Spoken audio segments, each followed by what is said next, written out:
Hello and welcome to today's video. Today is the results of testing for the 12-hour session we had for Druid. It was a very long and grueling session, especially due to all the crashes that were going on during the first 2 days of the beta. But luckily, as far as I know, they've fixed the problem, so hopefully we're no longer going to be stuck in limbo. With that said, today we're going to go over the changes that were done to Druid, how was he affected by the Season 12 patch notes, and what should you generally know about the Druid. Now, the Druid is a class I'm relatively familiar with, so I was pretty comfortable testing it, and the skills or classes skills or builds that we went over were Summon Druid, which was the first thing we tested. Summon Druid sadly had a specific bug that was going on with bears or with splash damage on minions in general. It was bugged, so we couldn't get proper testing, and I will get back to this class. There will be like an 8th day that I do after all the classes where we go over all the things that were either bugged or things that we had to revisit. So we'll have to revisit that one in the future. I feel like it will still be like a viable mapper, and I suspect because of the buff to Demon Machine, or I say the buff, the changes to projectile piercing, the Demon Machine setup for Summon Druid is likely to be stronger once you put enough damage on top of the Merc. So we're going to have to test that, of course, but that is kind of my speculation from what I've seen so far from Demon Machine setups. I have tested Demon Machine setups in general, so I feel like that could be the direction that he goes in. Like the Green Goblin setup that a lot of people really like to run is probably going to get slightly buffed compared to like the Wrath setup, maybe not buffed as much. But we'll have to see what actually are the results. We'll compare them and test them when time comes. I'm going to keep this character so we can do that. So that was the first thing we tested. After that, we went into the elemental tree, and in the elemental tree, we tested 3 builds. One was Arctic Blast. Arctic Blast is, it's a fairly simple build. It was slightly bugged last season. We tested it mostly to see that it's okay. And the build is good. I will make sure to dish out a mini guide for it, and it works well. It's strong. It's not the fastest mapper, but it's relatively more relaxed. It's very safe, so it's more HC fitting. It's very easy to make it work, and it deals so much damage that you can easily lower like the end game gear and still feel like you're doing well in tier 1, tier 2, tier 3 maps. And you can start relatively on a budget with it and upgrade it as you go, like start without facets and then slowly build it up. So it's a very nice kind of like build that you can gradually grow in. So Arctic Blast was very nice. It was working well. There is a rune word that we wanted to test with Arctic Blast, the wind rune word, but sadly it was bugged as well. Another note that we'll be getting back to in future videos. Secondly, we tested Fire Druid. Fire Druid was slightly nerfed on volcano damage. The synergies got 1% less, so lost a little bit of damage, fire and physical damage per its levels. And a lot of people were worried about Fire Druid, that he's not going to be as good anymore, that he's not going to work.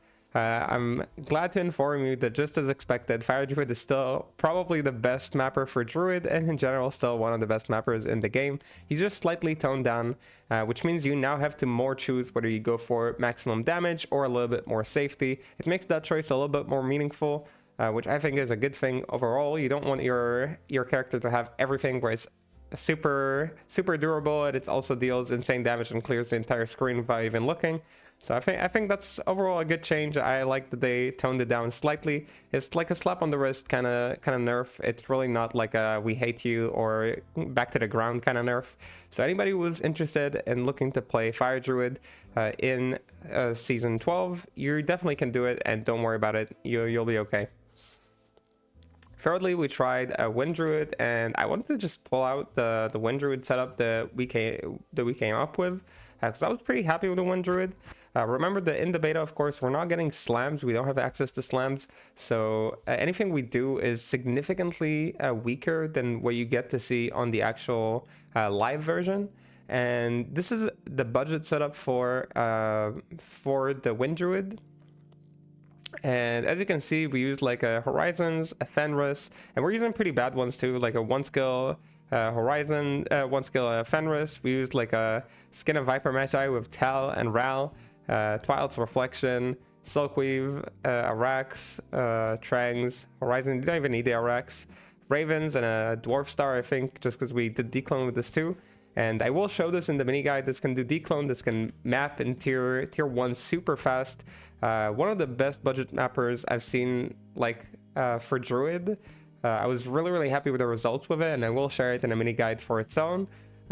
We also, of course, tested more high level gear with Innocence and proccing, like with the Horizon's Tornado, with like an Innocence Mercenary.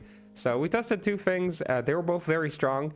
I suspect that windruid is one of those builds that would look very underwhelming in the beta and will become much stronger in the actual game, because again, it relies on plus skill slams that you have no access to in the beta. So I think people who are looking to play this kind of like an off-meta mapper that can be a speed mapper, can probably boss. I don't know how much can it boss. It can definitely do tier 0s, and it might even be able to do more than that. But of course, that would remain to be tested, and that would take some time. So that was the third build in the elemental tree that we tried, the fourth build in general. After that, we went into the shapeshifter skill tree. And the shapeshifter skill tree, you know, I'm very familiar with it. The main thing that people were wondering about is Maul dead. So I just want to make it clear, Maul was the best bosser, the best tier 2 bosser by far. It was not even close. He was so strong that it was almost ridiculous. And I don't know why he's walking. He was so strong, it was almost ridiculous. The nerfs that he got to the damage, while significant and will delay slightly your first kill, you know, you'll need a little bit more stable gear before you do a first kill. He's still incredibly strong, and he will still be one of the strongest bossers, especially in the end game.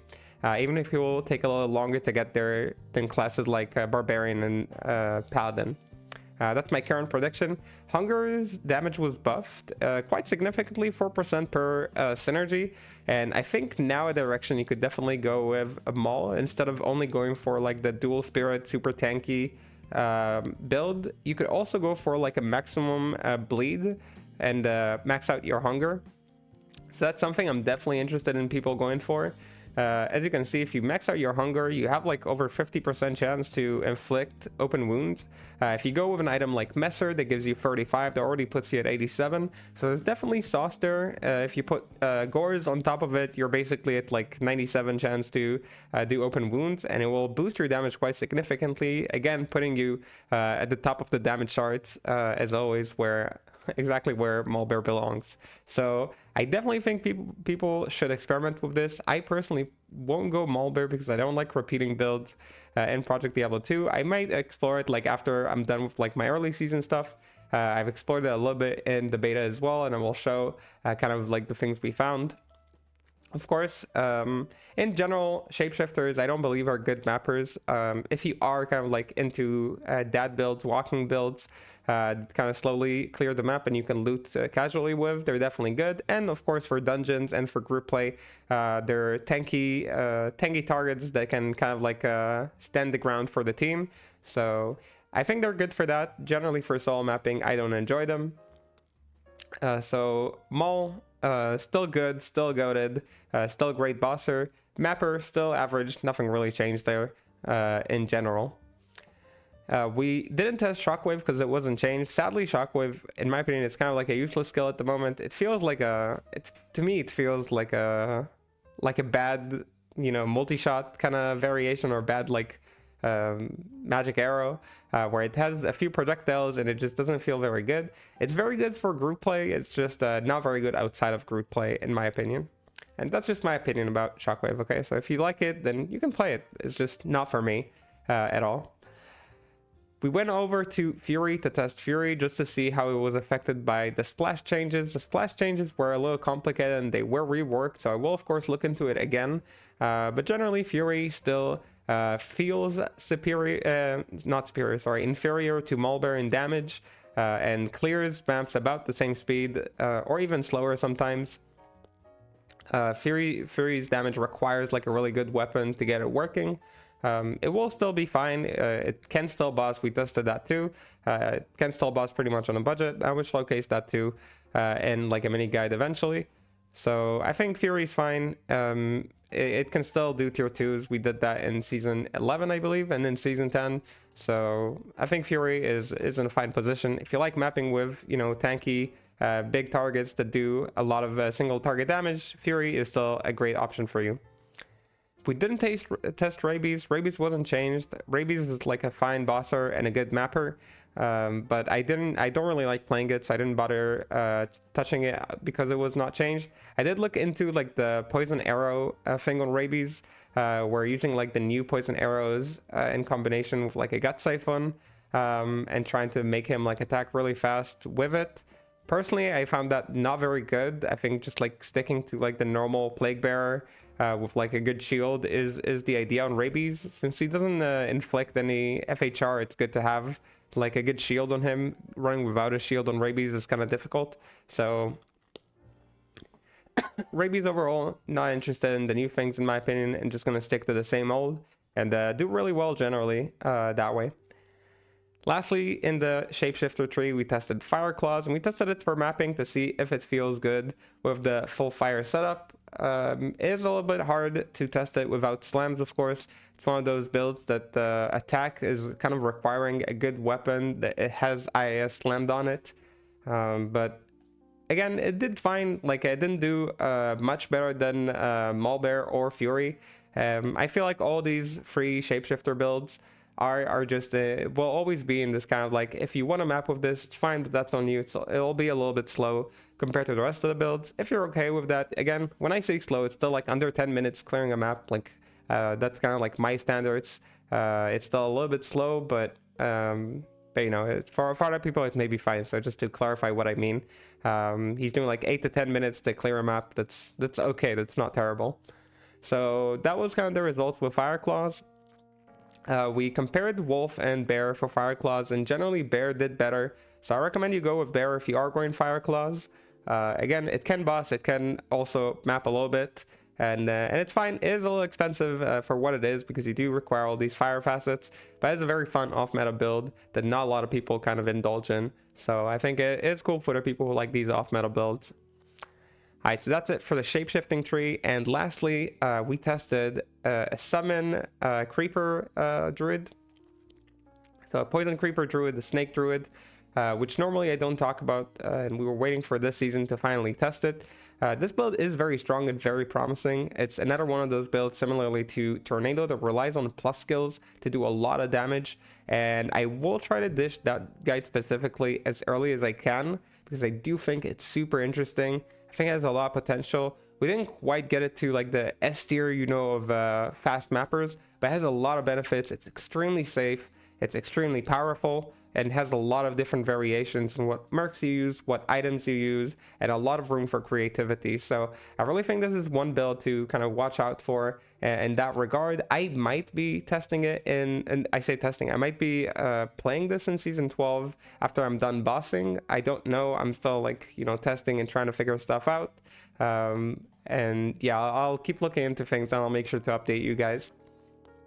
That's all the builds that we tested during our first day, and we tested quite a bit, you know, 9 builds. I'll try to make at least 8 guides out of all these things. And again, I'm working on all these things, and now that the crashes are supposedly solved, hopefully I have enough time to record everything and I won't get interrupted in the middle of recordings. With that said, thank you so much for watching today's video. I'll keep covering, you know, the new and interesting changes. There are also beta patch notes that are coming out, and we'll cover these on a later day as well, after they're done dishing them out. With that said, the next video tomorrow we're going to be, or I say tomorrow, but it's released, and in like an hour or two, we'll be labbing the Sin class. That was the class that was chosen on the stream. If you want to have an effect on what we're testing next, if you have ideas, things you want to test, or things that you wanted to see about Druid, make sure to hop over on the Twitch channel and express your thoughts, ideas, or requests. And yeah, I'll be there on 5 p.m. GMT +2, so make sure to join me. And till then, have a good whatever you're having. I'll see you on the next stream or the next video, and bye.